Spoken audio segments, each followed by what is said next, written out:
اهلا بيكم، يا رب تكونوا بخير. النهارده هنعمل ليمون المعصفر السريع، وهتشوفوا طريقه كده سريعه ما شفتوهاش قبل كده. يعني تقدري تاكليه كده على طول في نفس اليوم. انا اكلت منه في نفس اليوم وكان حلو جدا. يعني في خلال يوم وليله كده هتاكلي شويه ليمون زي العجوه، زي ما انتوا شايفينه كده. بجد يتاكل حاف. تابعيني في الفيديو علشان تشوفي الطريقه.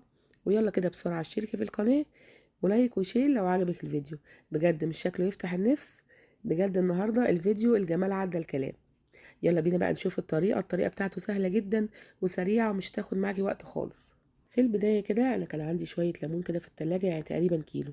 وكان في منهم كبير وكان في منهم برضو صغير. مفيش أي مشكلة. أنا كده أخدت الليمون بتاعي وابتدأت إن أنا أشقه بالشكل اللي انتوا شايفينه ده. الكبيرة كنت بشقها بالشكل ده، لكن الصغيرة كنت بشقها شق واحد بس. عملت بقى كل الكمية اللي عندي. ودلوقتي بقى جبت كده حلة، حطيت فيها مية وغليت المية. وابتدأت كده اخد الليمون بتاعي اللي انا شقيته وحطيته في المية المغلية، وهغطيها. ودلوقتي بقى احطها على النار وهسيبه يغلي. هسيبه يغلي قد ايه؟ يعني حوالي كده ايه 10 دقايق، مش اكتر من كده. طيب ممكن نحطه في ميه بارده، ايوه ممكن نحطه في ميه بارده، مفيش اي مشكله. بس انا حبيت ان انا اسرع الوقت. هسيبه كده يغلي حوالي 10 دقايق، وبعد كده بقى هشيله كده. وابتدي ان انا انشله من الميه بتاعته، واحطه في ميه ساقعه، ميه عاديه يعني من الحنفيه او من الفلتر. الميه دي بقى انا مش هرميها، دي كنز. اوعي ترميها، دي بتستخدم في حاجات كتيره قوي. انا عن نفسي حطيتها كده في ازازه، وكنت بزود بيها الصابون السائل. بتدي ريحه حلوه قوي للصابون، وكمان بتنضف كويس جدا. هسيب بقى الليمون بتاعي ده كده. انا كنت بقى شغاله الفيديو ده الساعه 6 الصبح. سبت بقى الليمون بتاعي في الميه كده زي ما انتم شايفين، لغاية المغرب كده أو بعد المغرب كمان. يعني تقريبا كده على الساعة 6 المغرب ابتدأت إن أنا أشتغل فيه. طب في الوقت ده أنا عملت إيه؟ كنت بغير له المية كل ساعتين عشان المرارة بتاعته تنزل. يعني أنا في نفس اليوم بس نقعته كده في المية، بس كل ساعتين كنت بغير له المية بتاعته. ودلوقتي بقى في اخر اليوم كده اخدته، رميت طبعا الميه اللي كان منقوع فيها. وابتدات اخده كده بقى بالشكل ده، وحطيته في الحله بتاعتي. هبتدئ بقى ان انا ايه اشتغل فيه. جبت كده جزرتين، بشرتهم جزرتين يعني متوسطين على قد الليمون بتاعي. وكمان جبت معلقتين كبار كده من الهريسة، معلقتين تلاتة، يعني زي ما تحبي. ولو ما فيش هريسة يبقى الفلفل الأحمر سواء شطة أو فلفل عادي، اضربيه كده في الكبة وحطيه على الليمون بتاعك. وكمان حطيت كده ربع كوباية من عصير الليمون، دي مهمة جدا. وكمان 3 معالق من الملح. ودلوقتي بقى انا هحط كده الحاجات اللي بتميز الليمون المعصفر، اللي هي العصفر وحبة البركة. انا جبت الكيس ده من عند العطار، مش عارفه تقريبا كان ب5 6 جنيه، يعني مش اكتر من كده. على قد حبه الليمون اللي كانوا عندي. شايفين العصفر شكله ايه؟ هو بيبقى كده. وجبت معلقه صغيره من حبه البركه، ما حبيتش اكتر حبه البركه عشان ما تسودليش الليمون. وده بقى قشر الليمون اللي انا عصرته، غليته كده وبرده كنت بغير له الميه.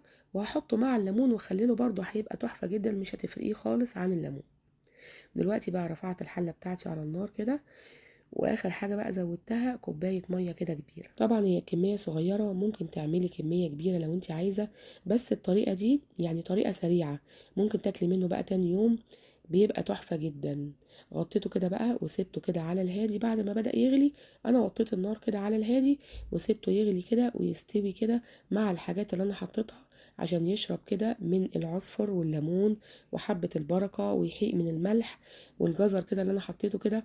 عايزه اقول لكم ان الصوص بتاعه يا جماعه هيبقى تحفه جدا. الطريقه دي حلوه قوي، تقدري تاكلي منها على طول. يعني لو عايزه كده تاكلي شويه ليمون كده زي العجوه كده، تخلليهم وتاكلي منهم على طول. اعملي الطريقه دي وجربيها، بجد تحفه. وقبل ما اطفي عليه كده ب5 دقايق حطيت قرنين الشطه اللي انتوا شفتوهم دول. يعني ب5 دقايق او ب10 دقايق، مش اكتر من كده. وكمان حطيت كده كام قرن فلفل، بيبقى طعمهم حلو قوي، بيشربوا كده من الميه بتاعه الليمون، وبيبقى ليهم طعم حلو قوي. جربوا يا جماعه الطريقه دي، صدقوني هتبقى حلوه قوي. وقلبتهم كده، يعني سبتهم بس 10 دقايق.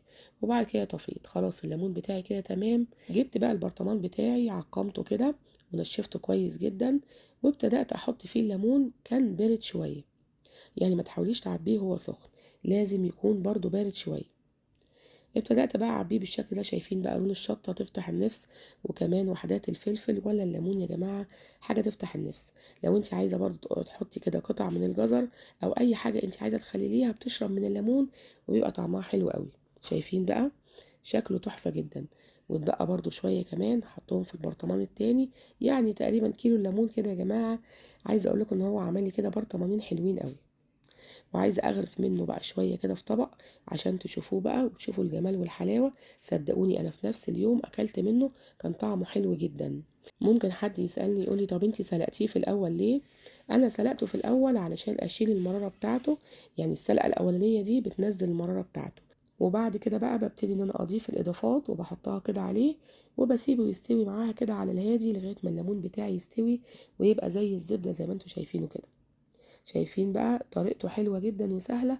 انا كنت عملت معاكم طريقة الليمون المعصفر على القناة، كان بيقعد حوالي مثلا من اسبوع لاسبوعين. لكن ده تقدري تاكلي منه في نفس اليوم او بعديها بيوم او بعديها بيومين، على حسب ما تحبي. انا بتمنى تكون طريقتنا النهاردة عجبتكم. ولو عجبتكم بقى ما تنسونيش في اللايك والشير والسبسكرايب للقناة. يا ريت تتابعوني على صفحتي على الفيسبوك بنفس اسم القناة مطبخ مرمور. يلا باي باي، سلام.